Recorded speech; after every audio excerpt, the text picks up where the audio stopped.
በስመ አብ ወወልድ ወመንፈስ ቅዱስ አሐዱ አምላክ። አቤቱ የዘመናት አምላክ የነበርህ ያለህና ለዘላለም የምትኖር ጥንትና ፍጻሜ የሌለህ መጀመሪያና መጨረሻ የማይታወቅ አልፋና ኦሜጋ ትናንትም ዛሬም ለዘላለም የምትኖር በመንግስት ሽረት የሌለብህ በሕይወት ሞት የማይታሰብ በባህሪ ክፋት የሌለ በስጦታ መርገድ የማይገኝ ሁሉ በአንተ የሆነ የነገስታት ንጉሥ የኃያላን ጌታ የሰራዊት አምላክ በላይ በጽርሐ ስትኖር የበርባሮች ጨለማ ከአስተያየት የማይሰወር የምድሩን ስባት በስንዝር የምትመጥናት የባሕረ ውቅያኖስ በጥኛ የምትለካ ሁሉ በአንተ የሆነ ያው አምላክ ኃያል ጌታ ሌሊቱን ባርከህ በሰላም ስላሳደረን ስላደረግከን ሁሉ ከላይ በሰማይ በምድርና ከምድር በታች ቅዱስ ስምህ የተመሰገነ ይሁን። የምወዳችሁና የምናፍቃችሁ አክሊሌና ክብሬ የብሕትውናዬ ማኅተም የምንኩስናዬ ልዩ ምልክት የብሕትውናዬ ስጦታ የምናኔ ስጦታ የሆናችሁ ገዳማውያን መነኮሳት ካህናትና ዲያቆናት እንዲሁም ከውጭ ሀገርና ከውስጥ ከሩቅና ከቅርብ እየመጣችሁ ምዕመናንና ምዕመናት እንደምን አደራችሁ? እንደምን አረፈዳችሁ? እንደምን ቆያችሁ? ደግሜ ደጋግሜ ምስጋና የባህሪ የሆነ ጌታ በሁላችን አንደበት ይህን በረሃ አቅንቶ የሕዝብ የፍጥረት ሁሉ መዳኛ ያደረገ ድውያነ ሥጋን በታምራት ድውያነ ነፍስን በትምህርት እንድንበት ዘንድ የመረጠልን የፈቀደልን እኛን መስራች የሆንና ተባባሪ ሆነን የሰራነውንም አነሳስቶ ያስጀመረን አስጀምሮም ከዚህ ያደረሰን አምላክ ባለውለታችን ለእሱ ክብር ምስጋና ይሁን።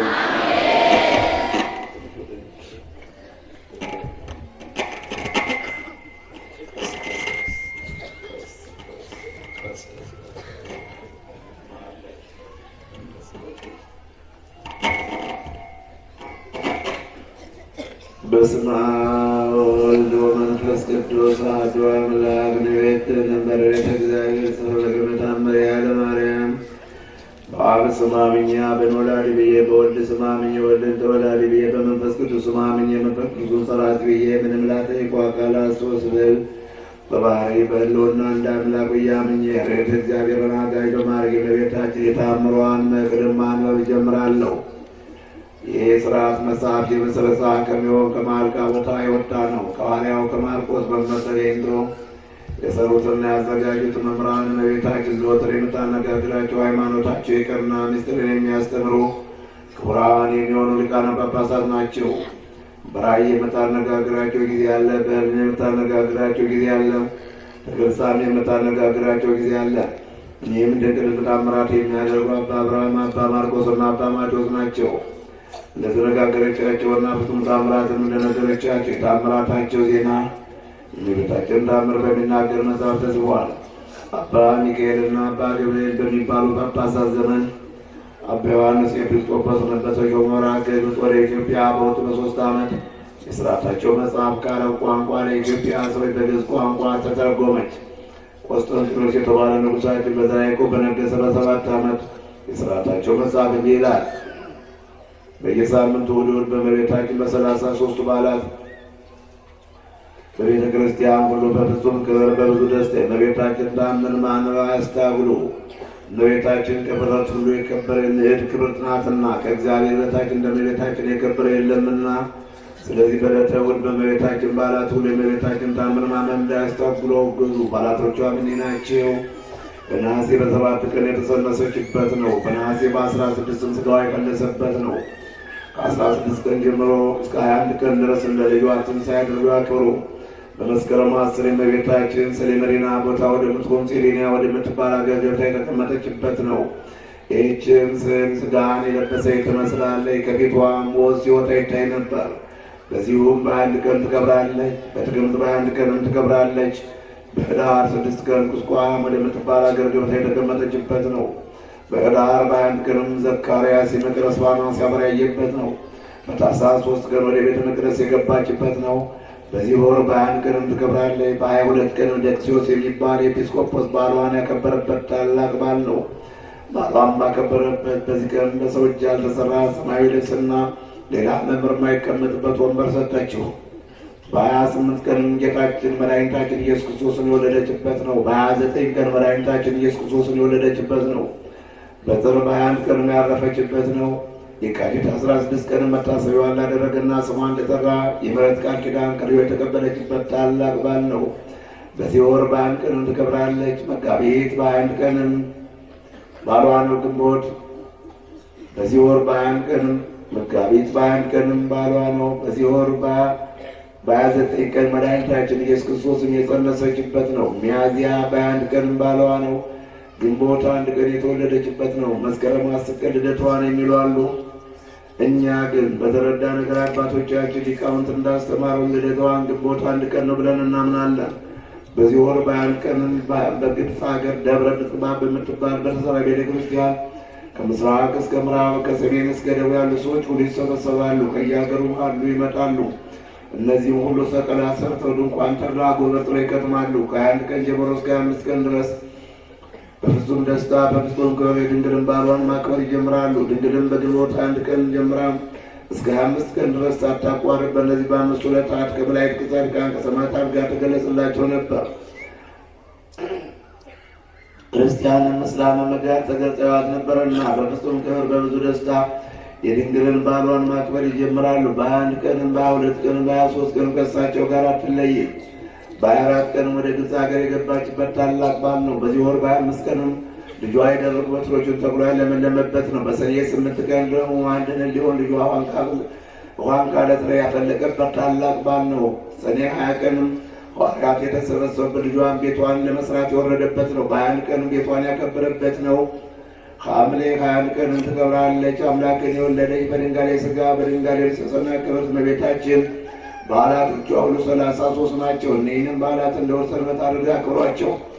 ከዓመት እስከ ዓመት እስከ ዘላለም ድረስ ምንም ስራ አይስሩባቸው። አምላክን በወለደች በድንጋሌ ሥጋ በድንጋሌ ጽንሰና ክብርት እመቤታችን በዓላት እሑድ በተባለ ሰንበት ሁሉ የእመቤታችን ታምር ለመስማት ወደ ቤተ ክርስቲያን ያልሄደውን አስቀድመን ስማቸውን የጠራን ሊቃነ ጳጳሳት አውግዘዋል።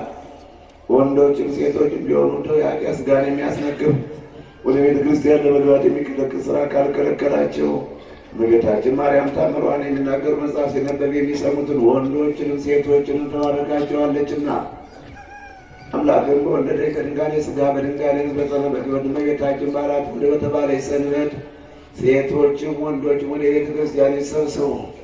ፍቅር ያለው አገልግሎት ከተፈጸመ በኋላ የወርቅ የብር ጌጥ ያለበት ሽልማታቸውን ከእጃቸውም ከጣታቸውም ከአንገታቸው ከራሳቸው ያውጡ። ነገር ግን ጳውሎስ እንደተናገረ ሴቶች ራሳቸውን ይከናነቡ፣ የእመቤታችን ታምር ለመስማት ልቦናቸውን በመሰብ ይዘጋጁ። ፍጹም ዝምታ ይሁን፣ የሚናገር አይኑር፣ የበረታ ቁሞ የደከመ ተቀምጦ ይስማ። የእመቤታችን ታምር ለመስማት የበረታ ቁሞ የደከመ ተቀምጦ ይስማ። በስመ አብ ወወልድ ወመንፈስ ቅዱስ አሐዱ አምላክ። በስመ አብ ወወልድ ወመንፈስ ቅዱስ አሐዱ አምላክ። በስመ አብ ወወልድ ወመንፈስ ቅዱስ አሐዱ አምላክ። በስመ አብ ወወልድ ወመንፈስ ቅዱስ አሐዱ አምላክ። ወይም ሰሎ ለኩሉ ክርስቲያናዊ ከሌለ ሰሚያ ታምረ ያለ ማርያም ለክርስቲያን ሁሉ የእመቤታችን ታምር መስማት ቀላል አይምሰለው፣ የከበረ ገናና ነውና። ወንዶችም ሴቶችም ወደ ግዝ እንዳይቅ መስማትን አያስታብሉ። አስቀድመን እንደተናገረ የታወቀ ምክንያት ኃጢአት ካልከለከለው በይቅርም ተአምሯን ሰምቶ የሚቻለው ስጋውን ደሙን ይቀበል። ስጋውን ደሙን መቀበል ካልተቻለው ተአምሯን ሰምቶ ወደ ቤቱ ይሂድ። ስጋውን ደሙን እንደተቀበለ ይሆንልኛል ይደረግልኛል በማለት ቢሰማ የእመቤታችን የቃል ኪዳን ተአምሯን የሚንቁ ግን የወልደ እግዚአብሔርን ሰው መሆን ከማመን የወጡ ናቸው። ከክርስቲያን ወገኖች ከምዕመናን ጋር አይቆጠሩም። በጴጥሮስና በጳውሎስ በቃላቸው ስልጣን ፈጽሞ የተወገዙ የተለዩ የተረገሙ ናቸው እንጂ አባ ሚካኤልና አባ ገብርኤል በምንባል በእኛም በቃላችን ስልጣን ፈጽመው የተወገዙ የተለዩ ነው። እኛም የነፍስ ስልጣን ዘናልና ወልድ በጌትነት እስኪመጣ ለዘላለም በእውነት የእመቤታችን ባሏን እንደው ሰንበት የማክብረውን ስለዚህ በማይፈታ በጽኑ ስልጣን ፈጽመን አወገዝን። የእመቤታችን በዓላቶቿን የሚያከብር የታዘዘውን የሚሰራ በዚህ መጽሐፍ የተጻፈውን የሚፈጽም ስሙ እስከ ዘላለም ድረስ የተባረከ ይሁን። ለእመቤታችን ስግደት እንዲገባ እሰግድለኪ እሰግድለኪ ሶስት ጊዜ እሰግድልሻለሁ። እግዚአብሔር ከአንቺ ሰው ነው፣ ሙሽራ ከጫጉላው እንዲወጣ ከአንቺ ወጣ። እመቤቴ ማርያም ሆይ ደስ ይበል። የጠፋ በግ አዳምን የፈለገው ባገኘውም ጊዜ የተሸከመው እውነተኛ ጨርቅ ጠባቂያችን ኢየሱስ ክርስቶስ ከአንቺ የተወለደ እመቤቴ ማርያም ሆይ ደስ ይበል። እግዚአብሔር በደን የጣላት ሔዋን ጽኑ የሚጎዳ ማሰሪያዋ በአንቺ የተቆረጠላት እመቤቴ ማርያም ሆይ ደስ ይበል። እግዚአብሔር በብሩህ ደመና ተጭኖ መጥቶ በማኅፀንሽ አደረ እመቤቴ ማርያም ሆይ ደስ ይበል። በቅዱሳን ነቢያት በቅዱሳን መላእክት ታሮ የሚኖር ከአንቺ ተወልዶ የተገለጠልን እመቤቴ ማርያም ሆይ ደስ ይበል። ከአብ ከመንፈስ ቅዱስ ጋር የምንሰግድለት ቃል የሚባል እግዚአብሔር በአንቺ ባሕሪ ከአንቺ ወለድ ዘንድ የወደደሽ እመቤቴ ማርያም ሆይ ደስ ይበልሽ። እኔ ለምእመናን ወንጌልን የማስተምርለት የጌታዬ እናቱ እመቤቴ ማርያም ሆይ ደስ ይበልሽ። ከወለድሽውም በኋላ ማኅተመ ድንግልናሽ እንዳይለወጥ አድርጎ የጠበቀሽ አማኑኤልን የወለድሽልን እመቤቴ ማርያም ሆይ ደስ ይበልኝ። ማኅተመ ድንግልናሽ ሳይለወጥ ንጉሥ ክርስቶስን የወለድሽልን እመቤቴ ማርያም ሆይ ሰላምታ ይገባሻል። ማኅተመ ድንግልናሽ ሳይለወጥ ንጉሥ ክርስቶስን የወለድሽልን እመቤቴ ማርያም ሆይ ሰላምታ ይገባሻል። ልዩ መድኃኒታችን በመውለድሽ እናትም አገልጋይም ተብለሻልና ሰላምታ ይገባሻል። እግዚአብሔር ባሕርይሽን ባሕርይ አድርጎ ባለሟልነትን አግኝተሻልና እመቤቴ ማርያም ሆይ ሰላምታ ይገባሻል። እኛ ከምንወደው እርሱም ከሚወደን ልጅሽ ኃጢአታችን ያስተሰርይልን ዘንድ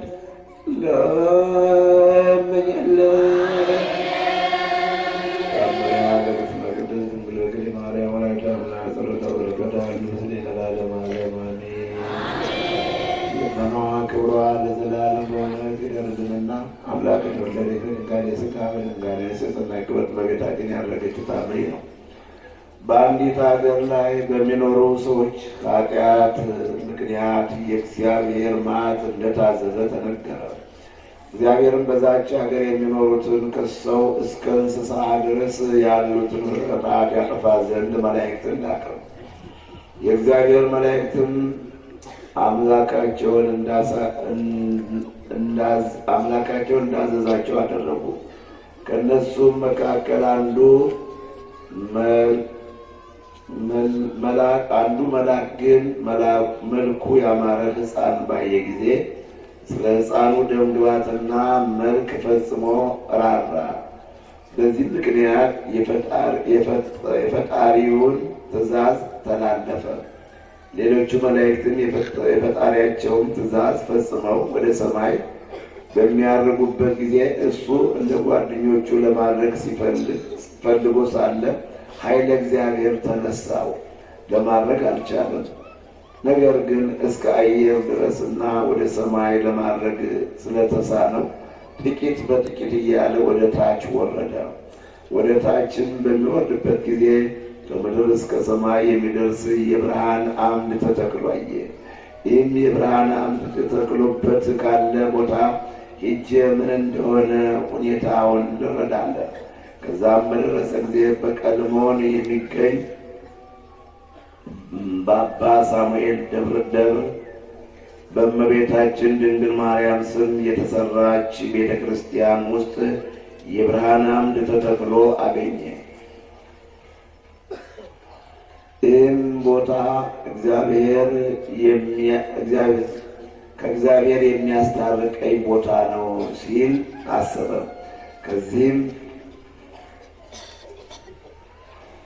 ከዚያም የቁርባን መስዋዕት ወደሚዘጋጅበት ደጀ ብርሃን ሄደና ከገባ በኋላ አፈ እቶኑን በድንጋይ ዘግቶ በውስጡ ተቀመጠ። ከሌሊቱም 9 ሰዓት በሆነ ጊዜ ዲያቆን የቁርባኑን መስዋዕት ለማዘጋጀት ወደ ደጀ ብርሃን ደርሶ አፈ እቶኑን በከፈተው ጊዜ ያን መልአክ በዛ አገኘው። ያም ዲያቆን ባየው ጊዜ ፈጽሞ ደነገጠና አንተ ምንድን ነህ?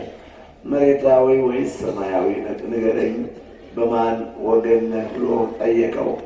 ያም መልአክ ሁኔታውን ለሱ እነግረው ዘንድ የእግዚአብሔር ሰው የሚሆን አባ ሳሙኤል ዘንድ ፈጥነህ ሂድና እሱን ጥራልኝ አለው። ያም ዲያቆን እየቸኮለ ሄዶ በደጀ ብርሃኑ ውስጥ ክንፍ ያለው ሰው አገኘሁ ብሎ ለአባ ሳሙኤል ነገረው። ዳግመኛም አባ ሳሙኤልን ጥራልኝ ስላለኝ ነግርህ ዘንድ መጥቻለሁ አለው። አባ ሳሙኤልም ጥሪውን ተቀብሎ ሄደና ያን መልአክ አየው። ያ መልአክም አባ ሳሙኤልን ባየው ጊዜ የሰውና የመላእክት እመቤት የምትሆን የድንግል ማርያምን ቤተ ክርስቲያን የምታስተዳድርና የምትጠብቃት ሳሙኤል ሆይ በቅድስና በንጽሕና እማጸናለሁ። የዓለም ጌጥ የሁሉ አባት የሚሆን መላእክትን ከፈጠረ ጀምሮ ከፈጠረ ልጇ ጋር እሷ አስታራቂ ትሆን ዘንድ በእሷም ስም በሚቀደስበትና መስዋዕት በሚያደርግበት ታቦት እማጸናለሁ። የፈጣሪን ትእዛዝ ተላልፌአለሁና አለው። ከዛ መልአክ እሱ ላይ የደረሰው ሁሉ ለአባ ሳሙኤል ነገረው። አባ ሳሙኤል ይህን በሰማ ጊዜ መነኮሳቱ ሁሉ እንዲሰበሰቡ አደረገና ታምራትን በማድረግ የታወቀች አምላክን የወለደች በድንጋሌ ሥጋ በድንጋሌ ነፍስ የጸናች ክብርት እመቤታችን ስዕል ዘንድ ሄደ። በዛም ስዕሏ ፊት ጸሎት እያደረገ 100 ጊዜ እግዚኦ መሐረነ ክርስቶስ ኪርያላይሶን የሚለውን ጸሎት አደረሰ። ዳግመኛም ድንቅ ታምራትን ማድረግ የሚቻልሽ እመቤታችን ወይ ስለዚህ በአንቺ የተማጸነ መልአክ በአማላጅነትሽ ወደ ቀደመ ክብሩ ትመልሺው ዘንድ እኛ ኃጢአተኞች የምንሆን አገልጋዮችሽ ያቀረብነውን ልመናና ጸሎት ስሚ ብሎ ጸለየ። በዚህም ጊዜ አምላክን የወለደ በድንጋሌ ሥጋ በድንጋሌ ነፍስ የጸናች ክብርት እመቤታችን ስዕል ውስጥ ወዳጄ ሳሙኤል ሆይ እነሆ እግዚአብሔር ጸሎትንና ልመናን ተቀብሎ ይህንን መልአክ ይቅር ብሎታል የሚል ቃል ተሰማ። አሁን ወደ ደጀ ብርሃኑ ሂድና ያን መልአክ ከእቶኑ ውስጥ አውጣው፣ ክንፉንም በእጅ ይዘህ ከቅድስት ድንግል ማርያም የተወለደ በእግዚአብሔር በኢየሱስ ክርስቶስ ስም ወደ ቀደመ የክብር አኗኗር ተመለስ ብላ አለችው። እሱም እንዳዘዘችው አደረገ። በዚህም ጊዜ ያ መልአክ እንደ ቀድሞው ኃይሉ ተመልሶለት ኃይል ተሰጠውና መነኮሳቱ ሁሉ እየተመለከቱ ወደ ሰማይ አረገ። ስለዚህም ነገር ምስጋና የባህሪው የሆነ እግዚአብሔርን አመሰገኑት። ለሰው ልጅና ለመላእክትም ይቅርታን የምትሰጥ አምላክን የወለደ በድንጋሌ ሥጋ በድንጋሌ ጸናች ክብርት እመቤታችንንም አመሰግኗት። ልመናዋ ክብሯ የልጇም ቸርነት ዛሬም ለዘላለም በእኔም በእናንተም ይሁን። የእመቤታችን አማላጅነት የልጇ የወዳጇ ኢየሱስ ክርስቶስ ቸርነት በእኔም በእናንተም ዛሬም ለዘላለም ይኖር። መልአኩን በቅዱሳን በመነኮሳት እና በሳሙኤል ጸሎት ያስማረች ወደ ቀድሞ ክብሩ የመለሰች በኃጢአት የወደቃችሁ ወደ ቀድሞ ክብራችሁ ወደ ንጽሕና፣ ወደ ድንግልና፣ ወደ ቅድስና እግዚአብሔር ይመልሳችሁ። በውጭ በስደት ያሉትን ልጆቻችን በያሉበት ይጠብቅልን። በሀገር ውስጥ ያለነውንም ወረት ለሌለው ወረት፣ ሀብት ለሌለው ሀብት፣ ትዳር ለሌለው ትዳር፣ ልጅ ለሌለው ልጅ ይስጥልን። የተማሪዎች እውቀት፣ ተማሪዎች ብርታት፣ ለላሞች ወተን ለሀገራችን ሰላምና በረከትን ያድለን። ይህን ገዳም እስከ ምጽአት አይፍታብን። በእመቤታችን አማላጅነት ለጠላት ዳቡሳት፣ ለእኛ ለአገልጋዮቹ ደግሞ መሀሉን ገነት ያርግልን። አባታችን ሆይ አባታችን ሆይ የምትኖር ይቀደስ፣ መንግሥትህ ትምጣ፣ ፈቃድህ በሰማይ እንደሆነ እንዲሁም በምድር ትሁን። የዕለት እንጀራችንን ስጠን ዛሬ፣ በደላችንን ይቅር በለን እኛም የበደሉንን ይቅር እንደምንል። አቤቱ ወደ ፈተና አታግባን ከክፉ ሁሉ አድነን እንጂ መንግሥት ያንተ ናትና፣ ኃይል፣ ክብር፣ ምስጋና ለዘላለሙ አሜን። እመቤታችን ቅድስት ድንግል ማርያም ሆይ በመልአኩ በቅዱስ ገብርኤል ሰላምታ ሰላም እንልሻለን። በሐሳብሽ ድንግል ነሽ፣ በሥጋሽም ድንግል ነሽ። አሸናፊ እግዚአብሔር እናት ሆይ ሰላምታ ላንቺ ይገባሻል። ከሴቶች ሁሉ ተለይተሽ አንቺ የተባረክሽ ነሽ። የማኅፀንሽ ፍሬ ኢየሱስ ክርስቶስ የተባረከ ነው። ጸጋን የተመላሽ ቅድስት ሆይ ደስ ይበልሽ። ጸጋን የተመላሽ ክብርት ሆይ ደስ ይበልሽ። ጸጋን የተመላሽ ንጽሕት ሆይ ደስ ይበልሽ። ሁሉ እግዚአብሔር ከአንቺ ጋር ነውና ከተወደደው ልጅ ከጌታችን ከመድኃኒታችን ከኢየሱስ ክርስቶስ ዘንድ ይቅርታና ምሕረትን ለምኝልን ኃጢአታችንን ያስተሰርይልን ዘንድ ለዘላለሙ የማይሰራው እግዚአብሔር ይፍታ።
ወርቅ